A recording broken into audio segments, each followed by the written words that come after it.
পিএসএলকে সামনে রেখে স্কোয়াড গোছানোর কাজ প্রায় শেষ করে ফেলেছে পেশোয়ার জালমি। ২৬ মার্চ থেকে ৩ মে পর্যন্ত চলবে টুর্নামেন্টটি। আর তার আগেই সরাসরি চুক্তিতে দলে ভিড়িয়েছে ইংল্যান্ডের গতিময় পেসার টাইমাল মিলসকে। একই দলে খেলবেন বাংলাদেশের উদীয়মান গতি তারকা নাহিদ রানা। এখন প্রশ্ন, তীব্র প্রতিযোগিতার মাঝে নাহিদ কি জায়গা করে নিতে পারবেন সেরা একাদশে? পেস আক্রমণকে আরও ধারালো করতেই মিলসকে দলে টেনেছে জালমি কর্তৃপক্ষ। সামাজিক যোগাযোগ মাধ্যমে তাকে স্বাগত জানিয়ে ফ্র্যাঞ্চাইজিটি লিখেছেন, ঝড় এবার নতুন মাত্রায়, ইয়েলো স্টর্মে স্বাগতম ইংল্যান্ডের দ্রুততম পেসার টাইমাল মিলস। নিলামের পর এটি জালমির দ্বিতীয় সরাসরি চুক্তি। এর আগে অস্ট্রেলিয়ান অলরাউন্ডার আরুন হার্ডিকে দলে নেয় তারা।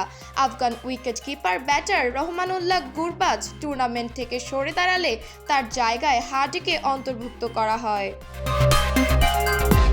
মিলসের সঙ্গে জালমির সম্পর্ক নতুন নয়। পিএসএল এর তৃতীয় আসরে এই দলেই খেলেছিলেন তিনি। সেবার ৫ ম্যাচে ৭ উইকেট নিয়ে ৭.২১ ইকোনমি রেটে কার্যকর পারফরমেন্স উপহার দেন। সব মিলিয়ে পিএসএল এ এখন পর্যন্ত ৩০ ম্যাচে ৩৭ উইকেট শিকার করেছেন এই বাঁহাতি পেসার। গত ২ মৌসুম তিনি খেলেছেন ইসলামাবাদ ইউনাইটেডের হয়ে। পেশোয়ারের স্কোয়াডে নাহিদ রানা থাকলেও মিলসের মতো অভিজ্ঞ ডেথ ওভার বিশেষজ্ঞের আগমন পেস বিভাগে প্রতিযোগিতা বাড়িয়ে দিয়েছে। একই দলে বাংলাদেশের তরুণ গতি এবং ইংল্যান্ডের অভিজ্ঞতা। কাগজে কলমে জালমির বোলিং লাইনআপ এখন আরও ভয়ঙ্কর।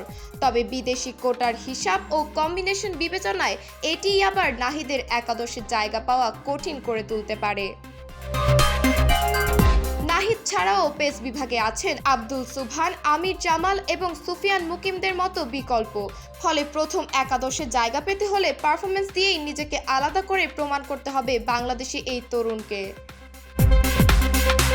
অন্যদিকে দলের মূল ভরসা অধিনায়ক বাবর আজম, যিনি প্লাটিনাম ক্যাটাগরিতে রয়েছেন। এছাড়া স্কোয়াডে আছেন Michael Bracewell, Kusal Mendis, James Vince ও মোহাম্মদ হারিসের মতো পরিচিত মুখ। সব মিলিয়ে জালমির স্কোয়াড ভারসাম্যপূর্ণ ও প্রতিযোগিতাময়। এখন দেখার বিষয়, গতি ও সম্ভাবনা দিয়ে নাহিদ রানা কি কোচিং স্টাফের আস্থা অর্জন করে নিয়মিত একাদশে জায়গা পাকা করতে পারেন? দিবারতী ঐশী, দ্য ডেইলি ফিল্ড।